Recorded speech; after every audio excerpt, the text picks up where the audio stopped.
small till it ain't, till it ain't, till it ain't, till it ain't. I'm building up a wall till it breaks. She hated when I call and it's late. I don't wanna keep you waiting. I hope I never keep you waiting. She think I know it all, but I don't. Hi, Hannah. How's it going? Hi, good. How are you? I am fantastic. It's actually been beautiful here in Vermont. And it feels kind of like a great day to take over Scott's podcast. Yeah, just the two of us today. I Yeah. guess I'm the other person in the odd couple today. Yeah, I think we're the odd couple. Yeah. Just to introduce ourselves to folks, I'm Caitlin Myers. I'm a professor of economics at Middlebury College. And I'm Hannah Sayer. I'm Caitlin Meyer's former student and an economic consultant in Boston. And we have been joining Scott Cunningham on his Odd Couple podcast as we have been, well, his mixtape podcast for a special season called The Odd Couple, where Scott and I have been working our way through a research project in collaboration with Claude Code and Hannah.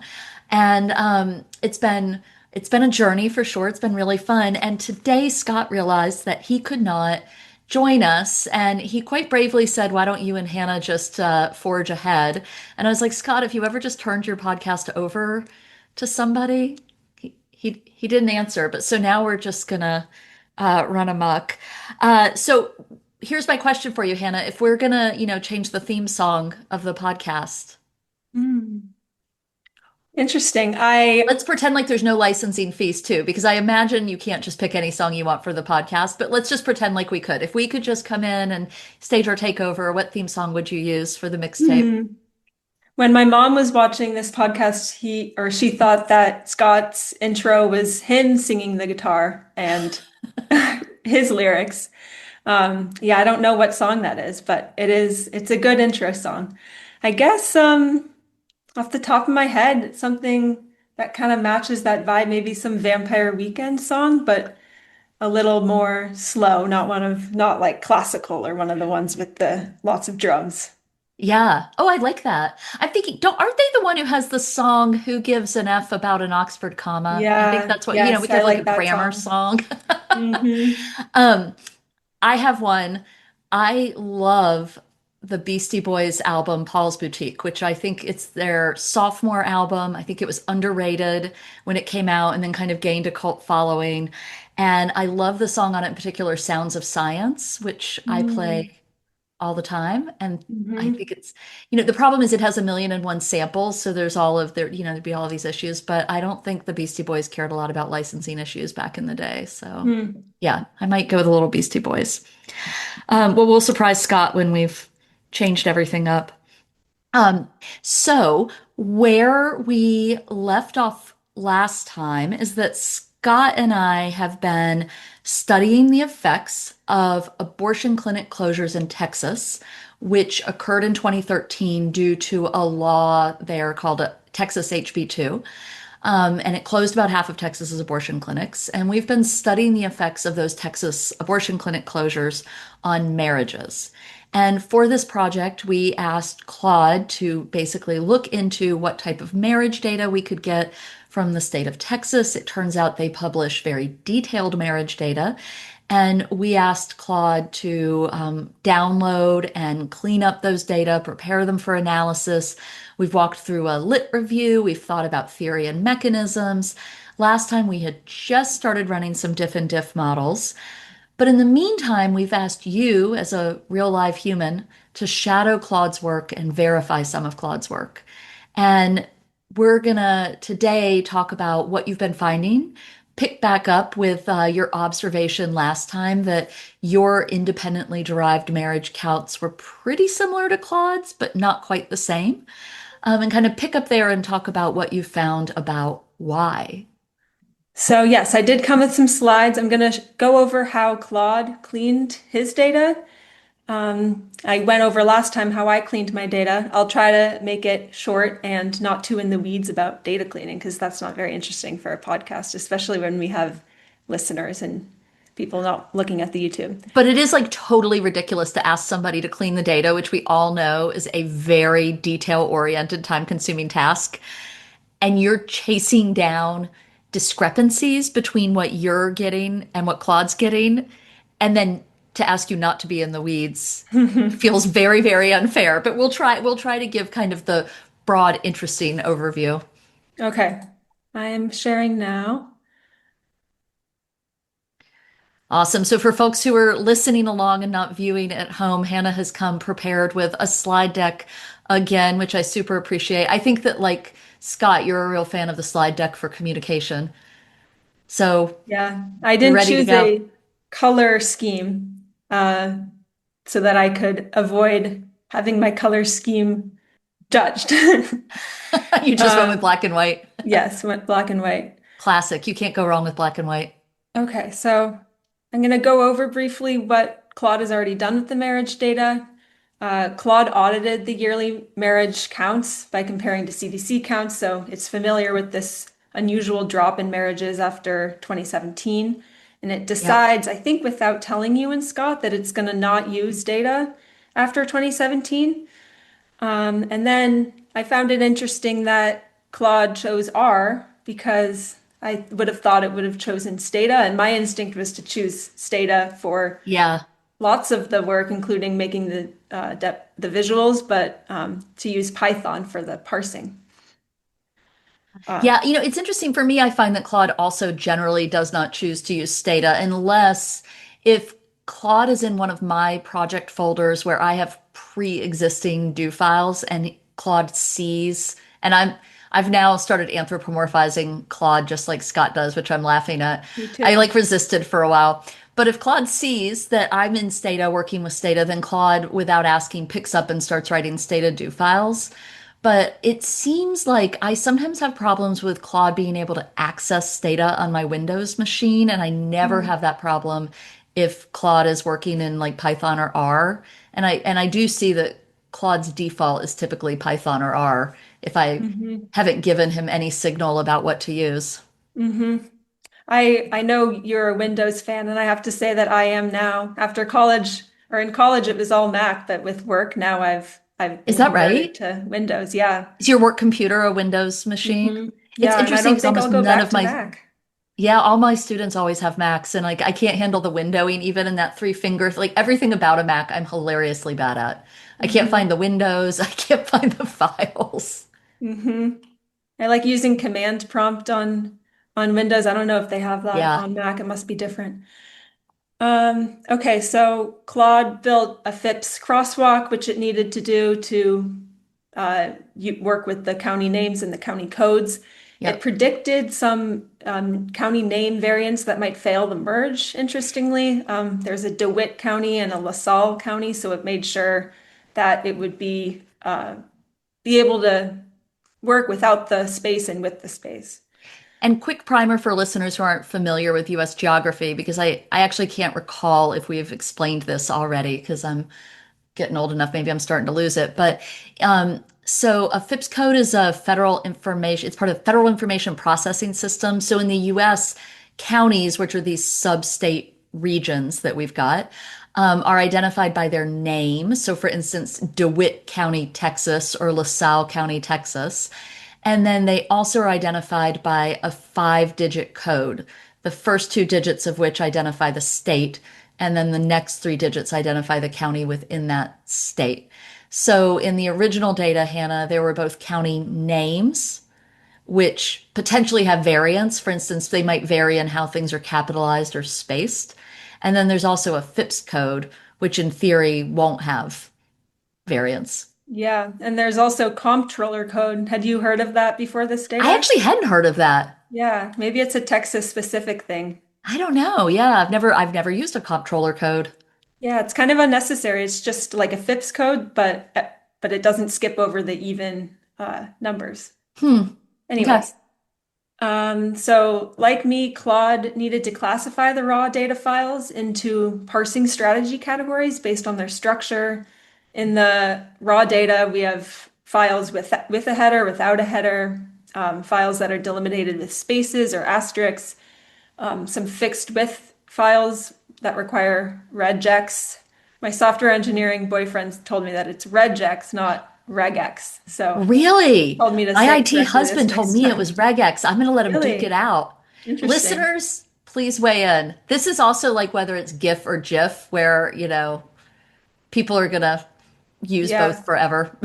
yeah, I mean, this um, issue with the text files is really classic. I think folks who haven't cleaned data just don't understand how messy and inconsistent it could be across data sets. And it's hmm so frustrating because you would think, you kind of expect naively that you're like, oh, there's going to be these text files that are recording Texas marriages and they'll have the same column names and they'll have the same delimiters, between the columns and no, nope, yeah, changes every yeah. file. Thankfully, two of them were CSV files, so they didn't require any cleaning. Hmm. So Claude parsed data like I did, but I think, and correct me if I'm wrong, Caitlin and Scott never gave Claude specific data cleaning instructions because you never Correct. opened the files yourself. And No. yeah, We never even looked, which made me extraordinarily anxious for the record. So right. Claude basically said, there's a bunch of text files. Let me go get them for you, and I will prepare them for you. And we really didn't look at them. Was that your first time giving Claude or giving AI data that you didn't open yourself on this project? Yes, and the only reason I could even bear it is I knew we would come back and open it and take a good look. Right. Because otherwise, the notion of never seeing the raw data in in their real messy format would make me very anxious. Yeah, and it's But going I to knew prove, you were going to come along and take a really good close look.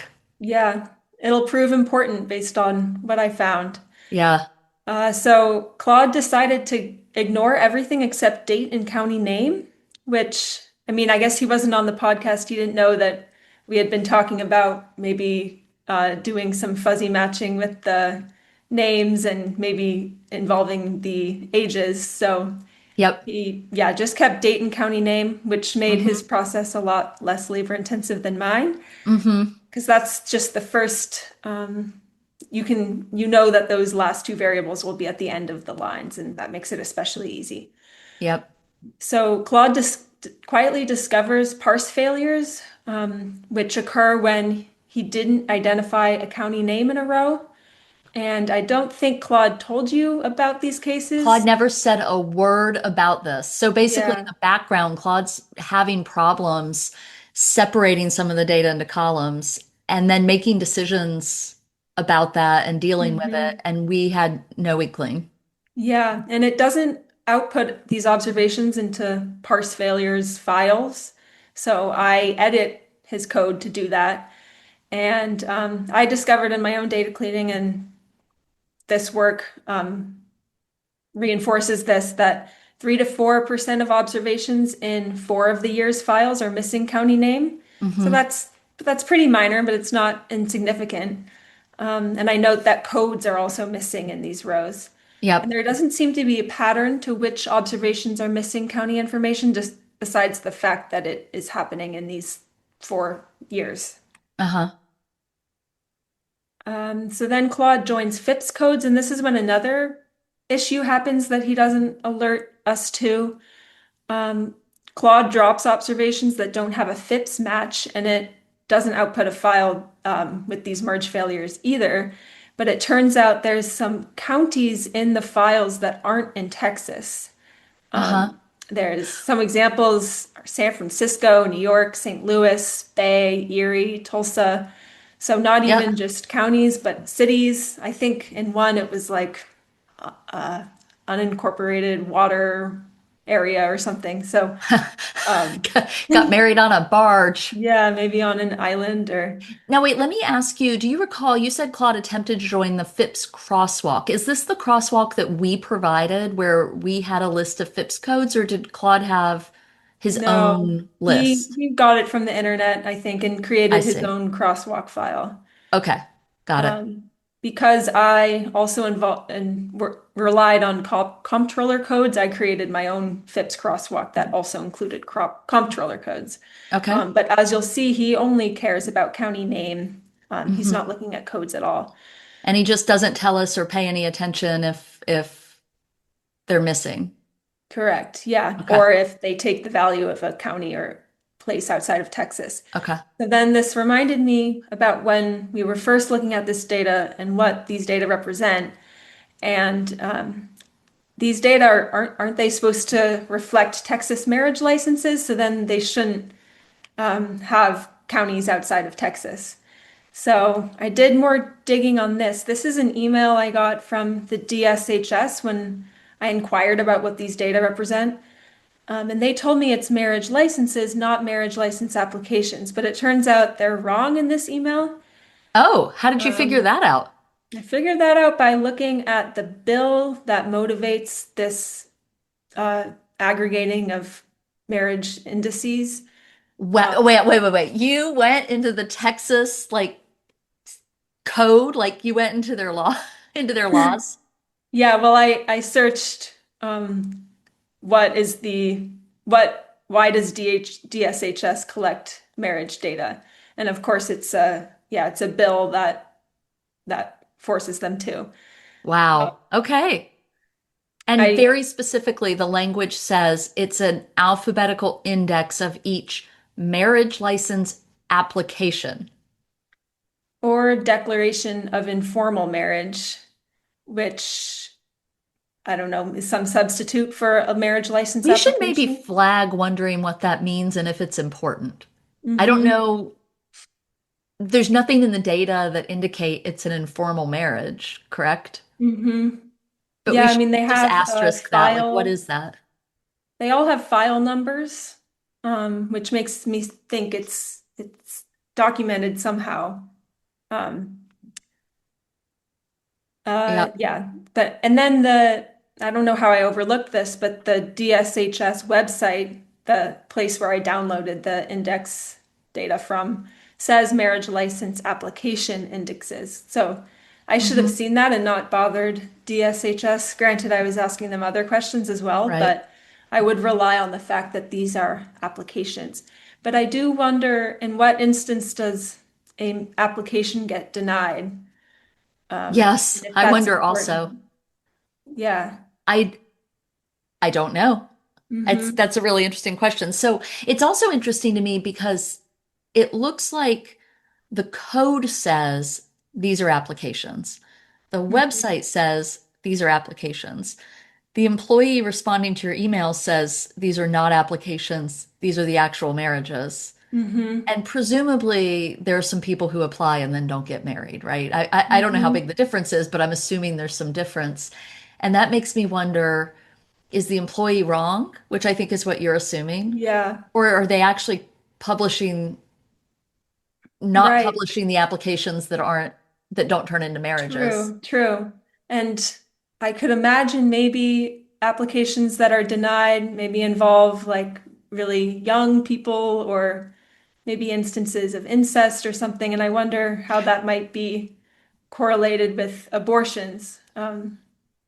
I don't Yeah, know if I that's wonder. I mean, yeah, important, maybe but there are legal ages of marriage and there's rules about, and I don't know what Texas's particular law is. Some states have laws that if a person getting married is below like the age of majority, then a parent has to consent. But if they're below Mhm. a certain age, it's just not allowed. So Yeah. maybe these are reasons. Okay. Yeah. Any event, if they're collecting what the code says they should collect and what their website says they're collecting, it's Mhm. applications. Yeah. Does that answer the question? Why do they have counties outside of Texas? I don't think so. Okay. I in some of the later years they also include place of marriage. I Hmm. think that might be on my next slide. No, it's not. So I was wondering if maybe they're mixing up this place of marriage and marriage license. Yeah, Um, but they're two separate variables in the 2020 and 2021 files. But I don't think that's the case because then it would happen in the other years, not just 2012 through right. 2014 and 2017. But it is concerning. Well, in particular, in the files that only have one county, what is your understanding of is it the county where the marriage takes place, or is it Mhm. the county where the license is issued? It should be the county where the license is issued. which means they should all be in Texas Yes. because these are Texas marriage licenses. Yes. Huh. Well, there's a mystery why we've got places outside of Texas in there. Yeah. Yeah. And then, yeah, I do talk about this. So, um, yeah, I think the only thing we can do in this case is drop these instances because we really do need the Yeah. county name variable. But yes, we don't know whether DSHS is reporting place of marriage erroneously in some of these observations in some of these years or in all of the observations. And because they aren't really communicating much, I don't know if we can figure out the answer to that. Um, Yeah. I think it's less likely that all the files contain place of marriage, and I think it's also not very likely that these are marriages licensed outside of Texas that somehow show up in the Texas data.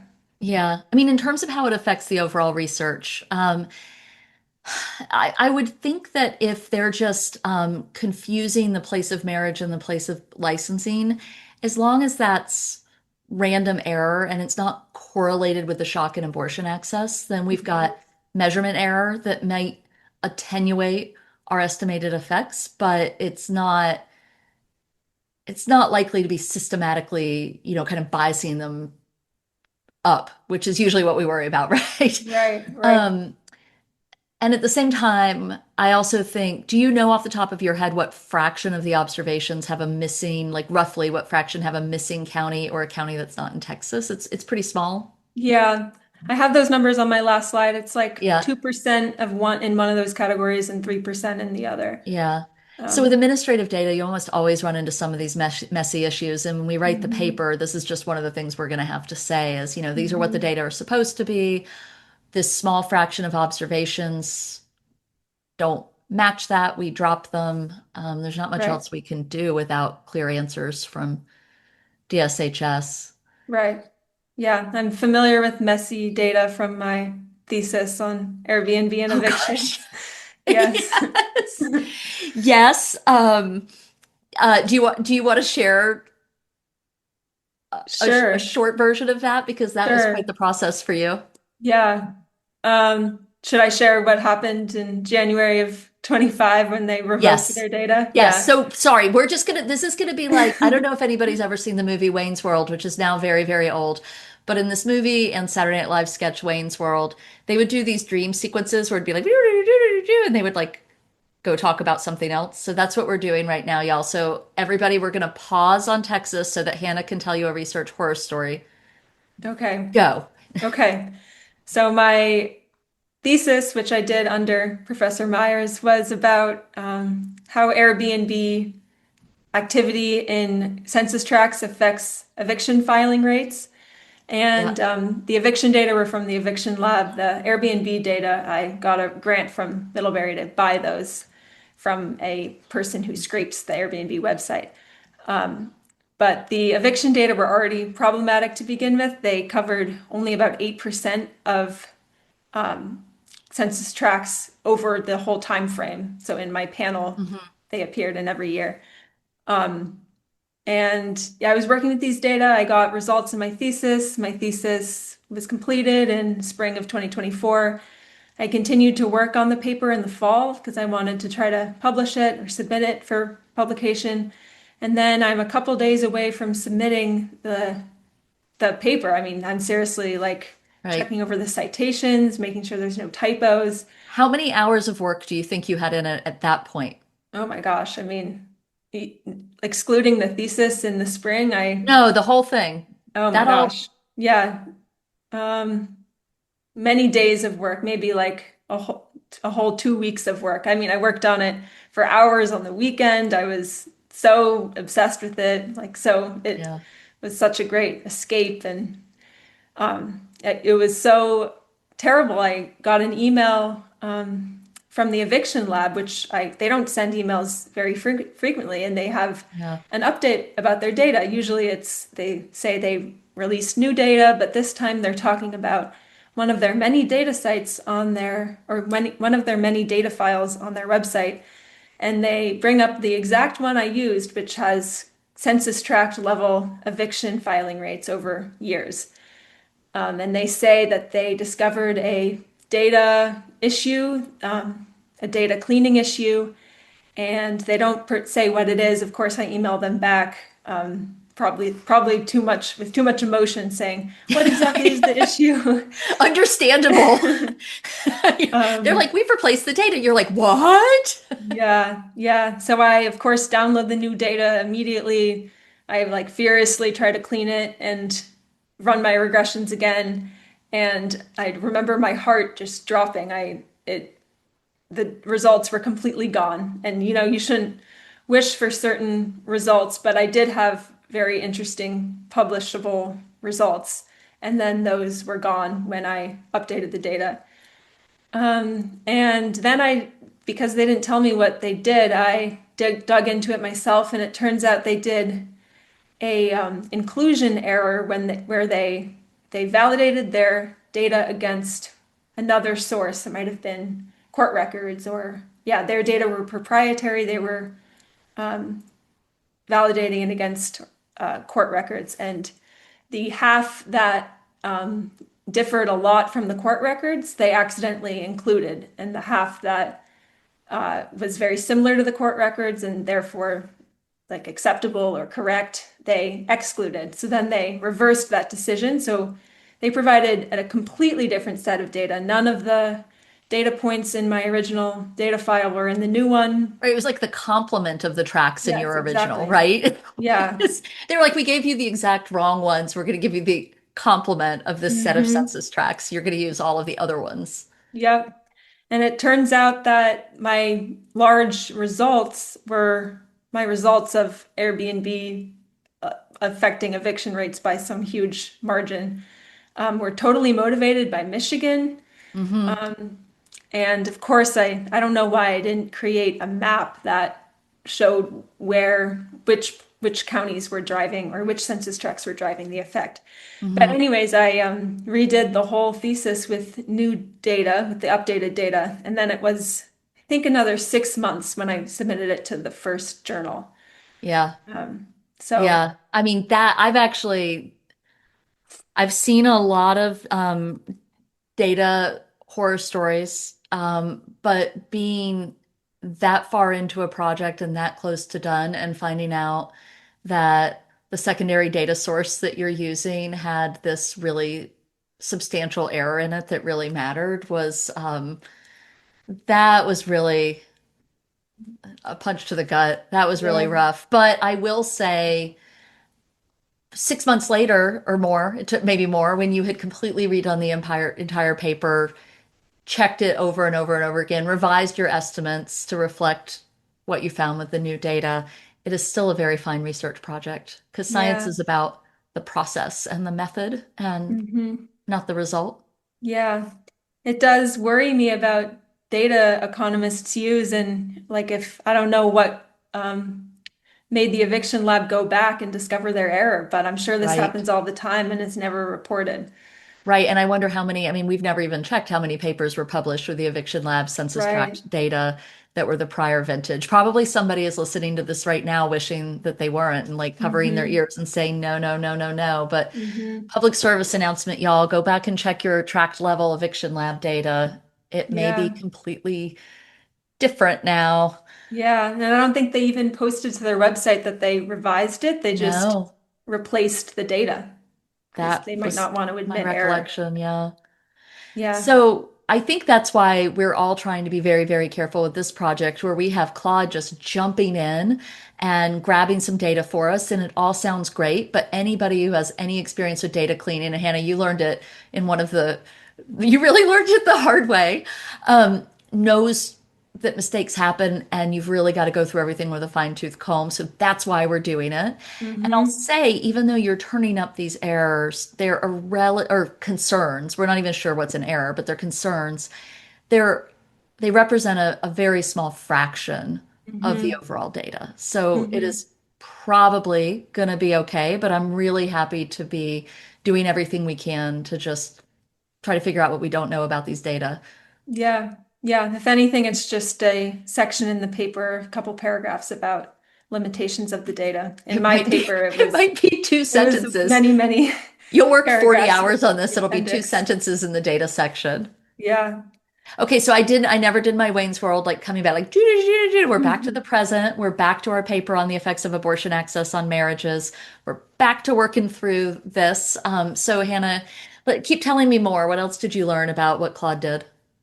Okay, so then after Claude parses these data into he extracts the date and the county. He aggregates them to county month level marriage counts. And I guess I hadn't gotten this far in my own data cleaning process to think about how I want them aggregated, but I think this is the right choice. I mean, I guess it could be at the weekly level, but you definitely don't want it at the yearly level if the policy changes. Yeah, in 2013, and we only have 4 more years. Um, so then before I even looked at what Claude did, I know I'm talking about how Claude cleaned the data, but before I went into his code, I just compared his results against mine. So I collapsed mine into the county month level, and I looked at how we differ.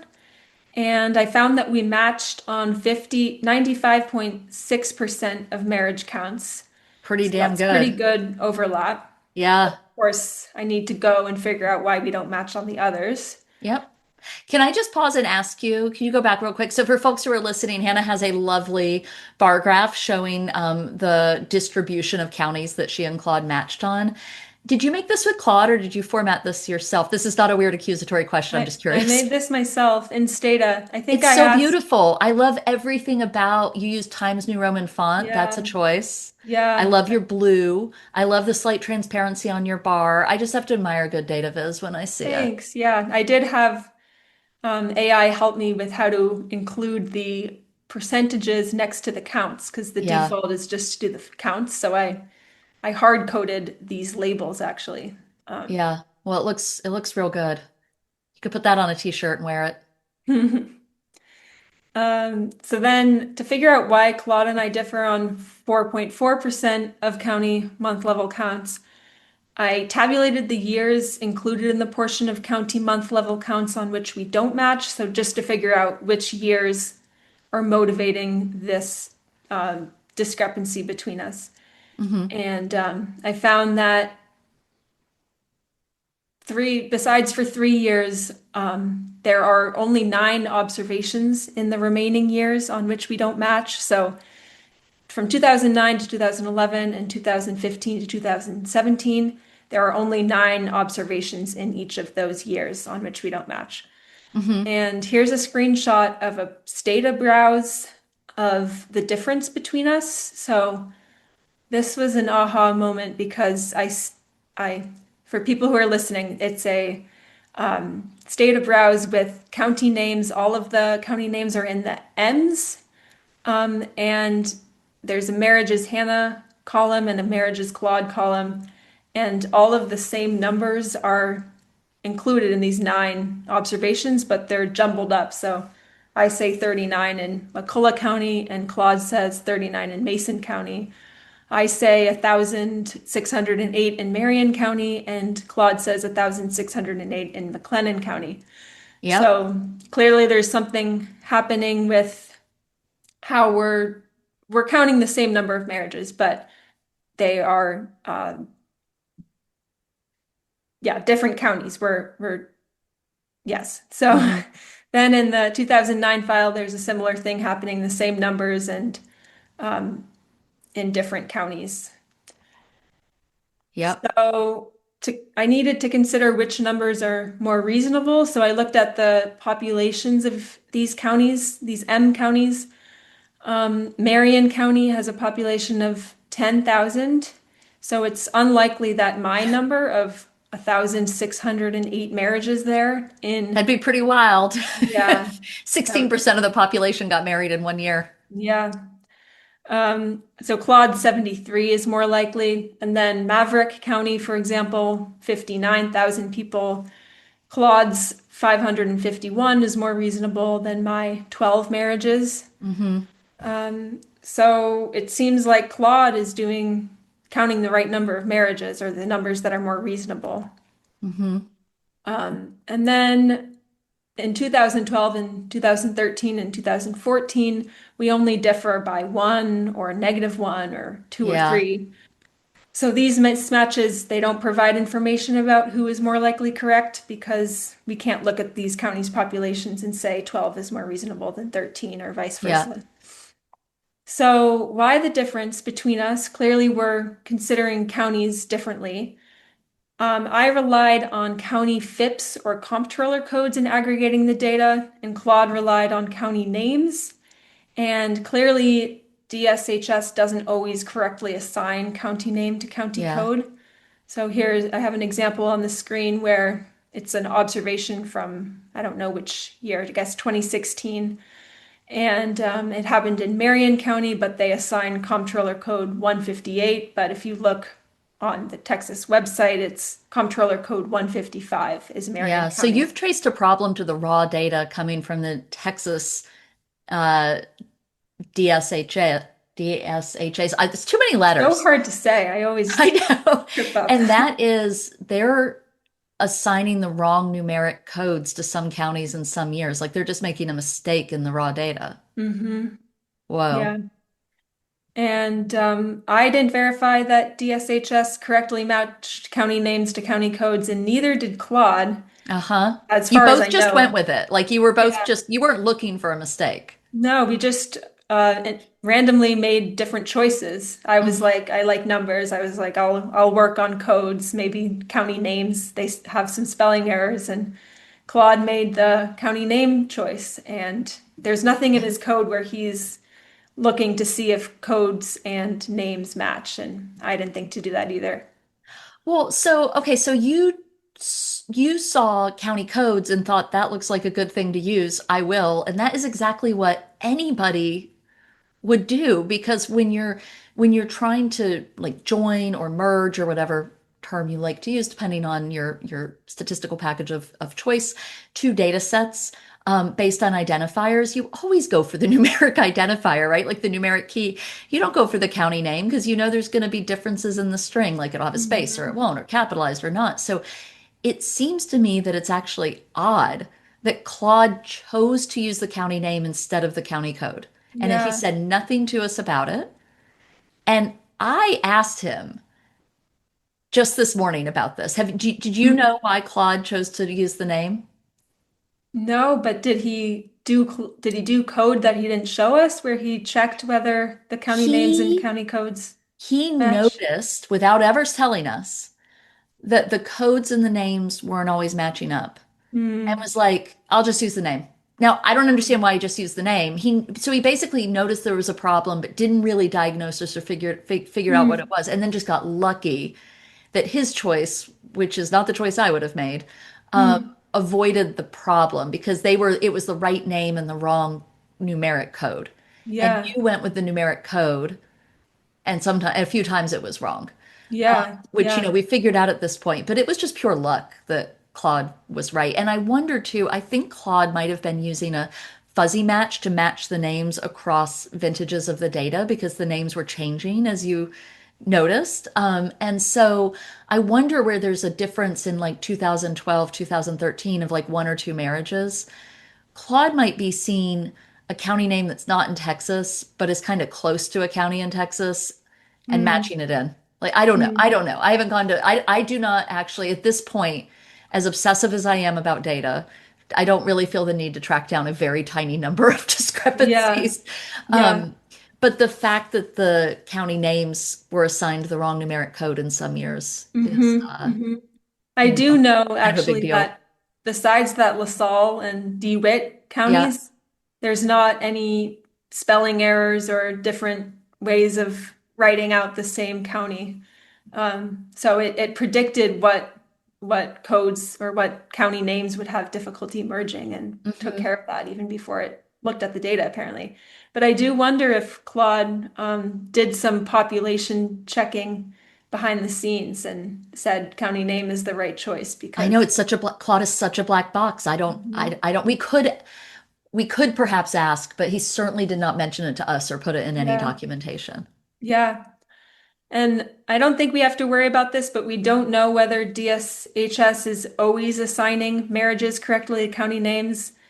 There could sometimes be cases where Yeah, DSHS, I mean, in those other years where it only differs by one or two, he's assigning it correctly to the county code and not the county name. right. And this But in is one of that those case, things. I don't know if you're familiar with the phrase garbage in, garbage out. I'm not saying we have garbage. I don't think we do actually, but this is one of those problems where if there is something wrong, if there are like systematic errors going on way down the pipeline where they're collecting these marriages, um, we'll likely never know. We've done everything that we can to sanity check this, right? hmm At this point, you have, recreated the pipeline independently, cross-referenced the totals against alternate sources to see if the patterns tend to match, cross-referenced it against what Claude did, figured out the source of most of the 4.5% discrepancy. Like, I think this is as good as it gets, but yeah, you always wonder, data aren't perfect. yeah. I have one more slide about this, just summarizing the errors I noticed. So we have that inexplicable 36% drop in total marriages from Yes. 2017 to 2018. Only 1.6% of individual marriage observations are missing the county variable, so those are going to get dropped. Yep. A very small 0.07% are missing, taking county name, taking the value of places outside of Texas, those will get dropped. And then the county codes not lining up with county names will rely on the county names, and that's 1.7%. That's the And piece we've been able to identify and fix. yes, Yeah. yes. And of course, I've reached out to DSHS and Vital Statistics about all of these issues, and they're unable, sometimes unwilling.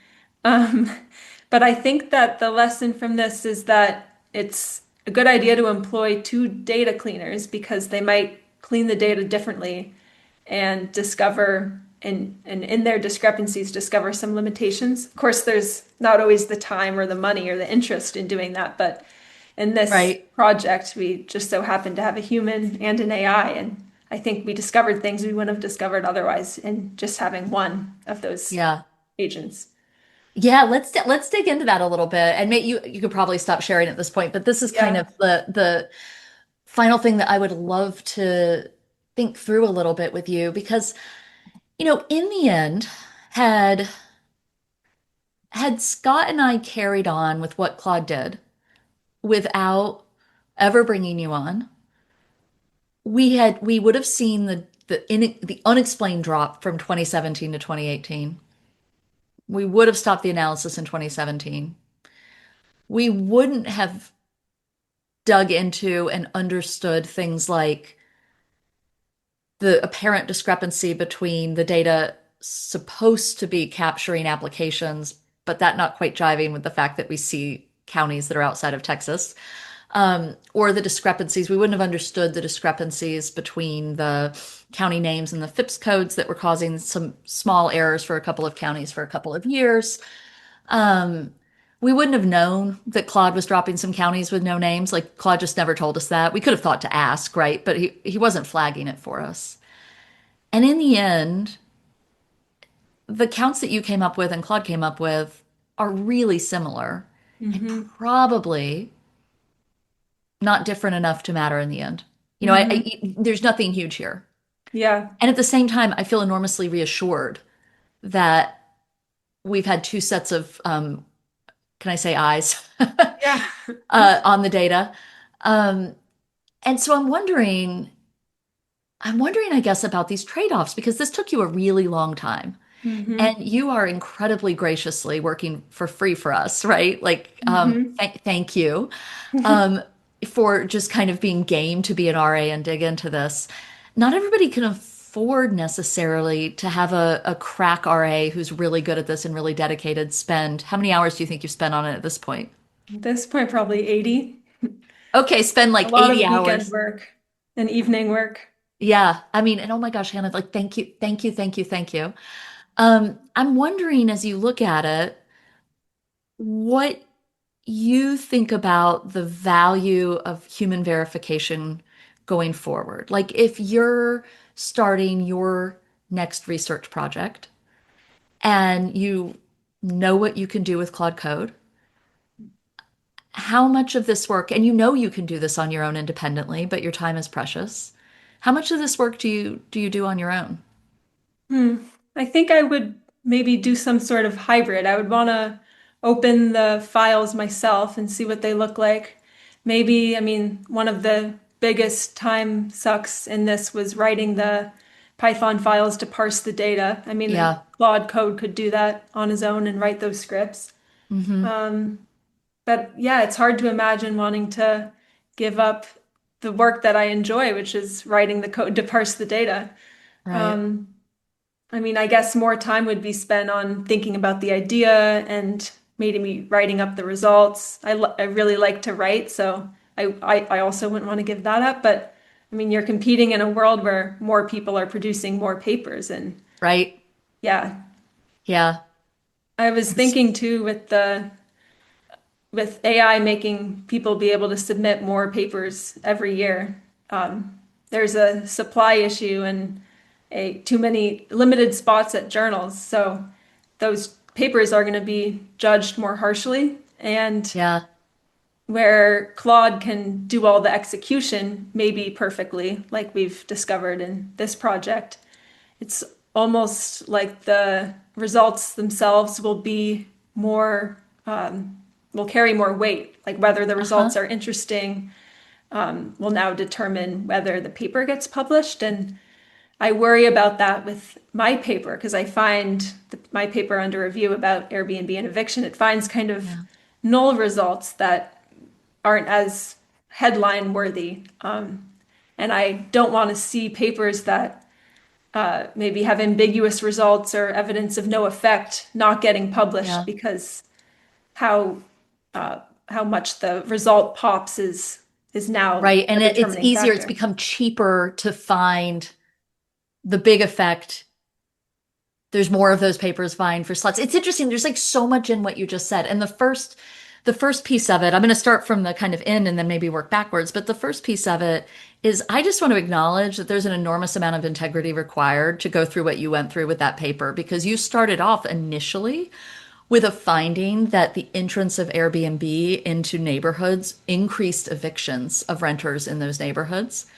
And then after Eviction Lab said, oops, we published the exact wrong tracks data, use this, that result became, I mean, you can't rule out a small effect, but certainly there's not evidence of a really large effect, right? And so it became in some ways like some people might see that as a less sexy paper, but also that's what science looks like, right? Yeah, The effect of Airbnb on evictions is a pressing policy relevant question. You have a novel approach to studying it. You were combining data that nobody else had used on like this panel on the entrance of Airbnb with eviction lab data.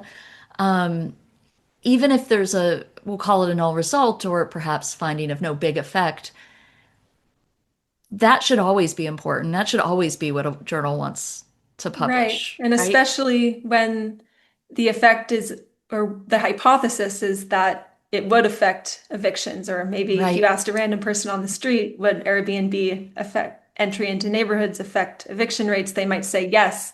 And in that case, the null result is the surprising Right. result, is Yeah, like the, actually, maybe not so yeah, much, right? And we should know that if we're trying to deal with the housing crisis, right. maybe we don't want to spend a whole lot of time regulating Airbnb. Maybe what we want to Hmm. do is, look for other factors. Right. So on the one hand, like I think there's the piece about null results where I'm like null results are important too, and I think that you'd be hard pressed to find a journal editor who wouldn't at least say that. I think we all believe that. Sometimes it's harder, perhaps, for folks to operate on it, but we know that. We all know that. But there's this other piece of what you said that I actually find really, really hopeful, which is we're now going to be able to produce research more rapidly, more clearly, maybe with more vetting if we use our AI right. Maybe you have like the human vetting and the machine vetting and the combination, we make fewer mistakes. That would be amazing. Other people can replicate our work more quickly. That would be amazing. And it's interesting to think about the fact that if there's a fixed supply, it's not fixed, but let's say that there's a fairly there's a fairly small number of slots in the top journals that everybody's aiming for. So maybe the papers that hit there are really, really polished, really, really carefully executed. Even better. We're finding new knowledge, new important knowledge even faster. That is a very lovely view of an academic future that gives me Mhm. some hope.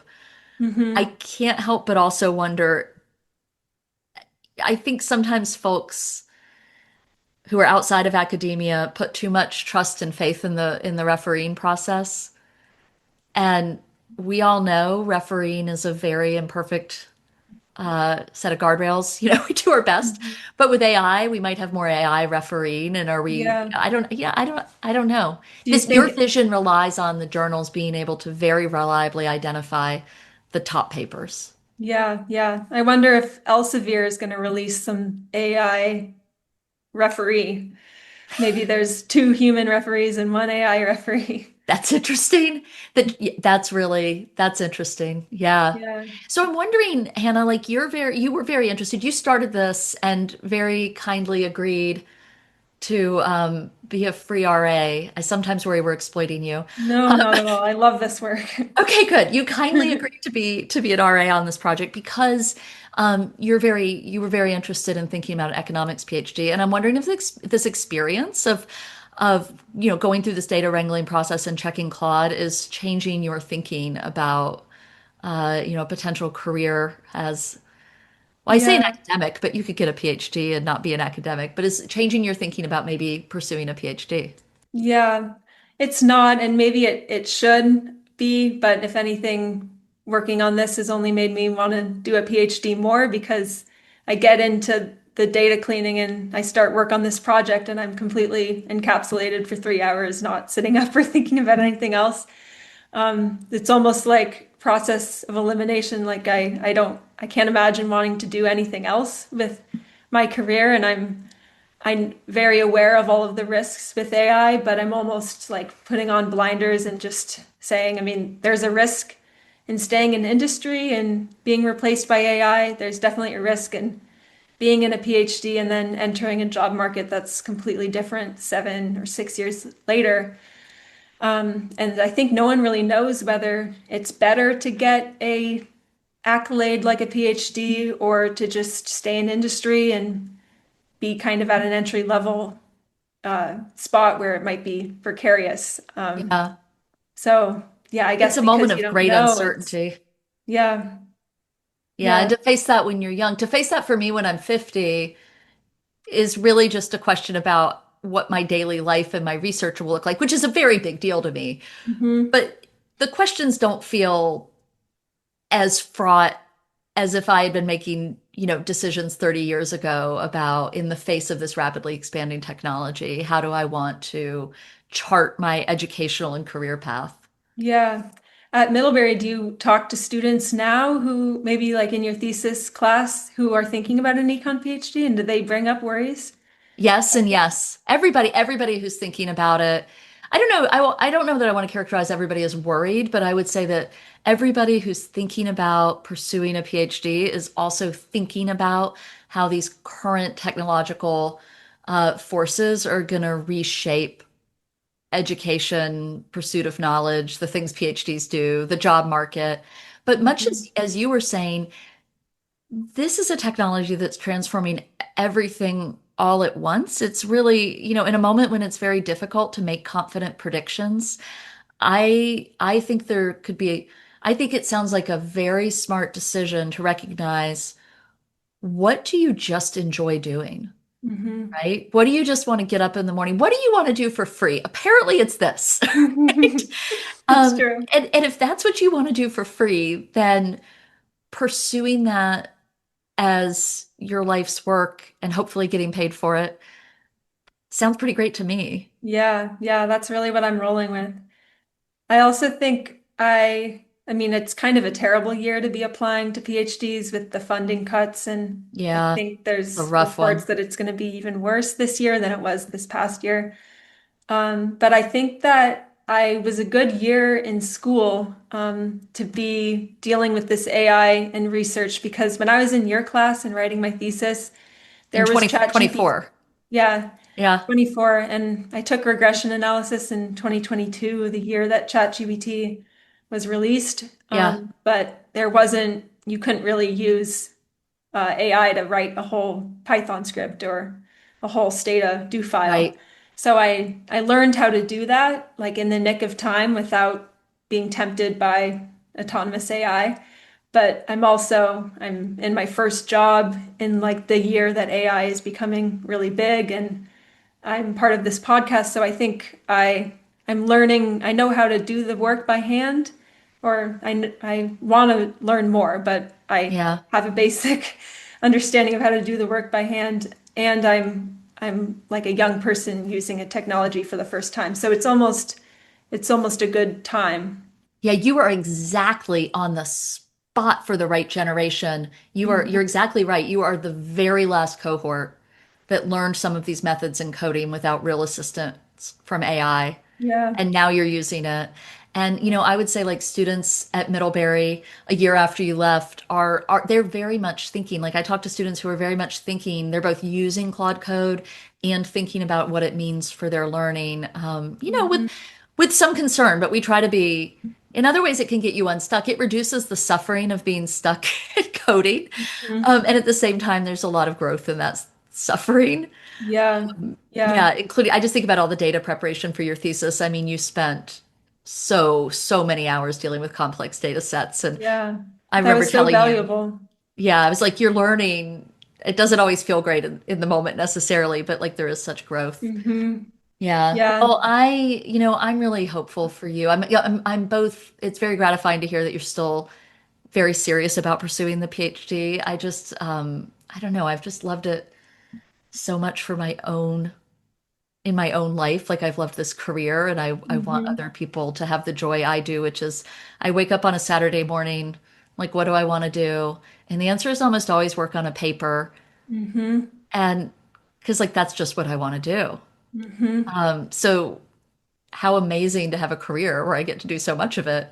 Yeah. Yeah. And hopefully the process of writing your paper on Airbnb and evictions and shadowing us on this project will continue to be great prep.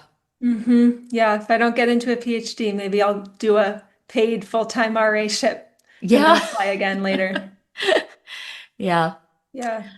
Well, I feel like we have kind of reached the natural end of our conversation and we can stop. We've totally hijacked the mixtape for an Hmm. entire wonderful session, and we'll return next time with Scott. And Scott and I are going to continue running regressions and talk about, we're working our way up. Hannah, you're going to be very excited. We are working our way up from a standard, not so naive two-way fixed effects diff and diff model to thinking about new continuous diff and diff Hmm. approaches. So I'm really looking forward to having Scott back and working through that. Yeah, I've been loving watching your episodes that I'm not in because you're talking about things that I've learned about in college, but I haven't worked on in a while, like Poisson regression, and I'm always pausing and Googling, explain how a Poisson regression works again, and it's a great learning experience. I'm Oh, sure it I is love for a it. lot of other young listeners. Good. Well, I'm Yeah. happy, and everybody will see you again soon. We're going to have you back on to keep checking in about some of these processes. So everybody, we'll see you next time, and goodbye. Building up a Great. wall to the grave. She hated when I called and it's late. I hope I never keep you waiting. I hope I never